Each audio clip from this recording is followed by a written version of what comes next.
Hello everyone, welcome back to my another new mini blog. কয়েকদিন ধরেই ভাবছিলাম একটু কেএফসি যাব।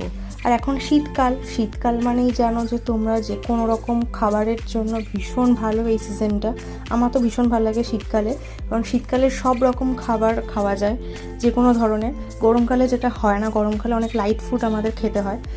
আর কেএফসির ফ্রাইড চিকেন আই থিঙ্ক তোমাদের সকলের ভালো লাগে, আমারও ভালো লাগে। আমি তো কেএফসির ফ্রাইড চিকেনের মতন কোনো জায়গায় ফ্রাইড চিকেন পাই না, মানে ফ্রাইড চিকেন মানেই হচ্ছে কেএফসি। তো কেএফসিতেই তাই গেছিলাম। এটা হচ্ছে আমাদের হাওড়া শিবপুরের কদমতলার ব্রাঞ্চ। আর কদমতলার ব্রাঞ্চটা হচ্ছে আমার কাছে সব থেকে বেস্ট কেএফসির অন্যান্য ব্রাঞ্চের থেকে। তো চলে এসছে, দেখতেই পাচ্ছ চিকেনের একটা বাকেট। এটা আমি নিয়েছিলাম 717 দিয়ে। এই বাকেটটায় তোমরা সব কিছু পেয়ে যাবে, হয়তো কিছু ডিসকাউন্ট ছিল, অন্যান্য সময় অনেক রকম প্রাইস দেখায়, কিন্তু মোটামুটি এই প্রাইসেই থাকে।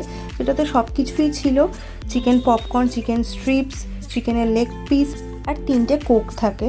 আর জানোই তোমরা ফ্রাইড চিকেনের জন্য কতটা কোক দরকার হয়, কারণ ফ্রাইড চিকেন খেলেই আমার তো ভীষণ সফট ড্রিঙ্কস প্রয়োজন হয়। সত্যি বলতে দারুণ লেগেছিলো, প্রত্যেকবারের মতোই আমি স্যাটিসফাইড হয়েছি। অন্যান্য ব্রাঞ্চেরগুলো আমার সেরকম ভালো লাগেনি, কিন্তু কদমতলার ব্রাঞ্চটা আমার সব থেকে ভালো লাগে কেএফসি। ওদের সার্ভিস প্লাস ওদের খাবার ভীষণ ভালো হয়।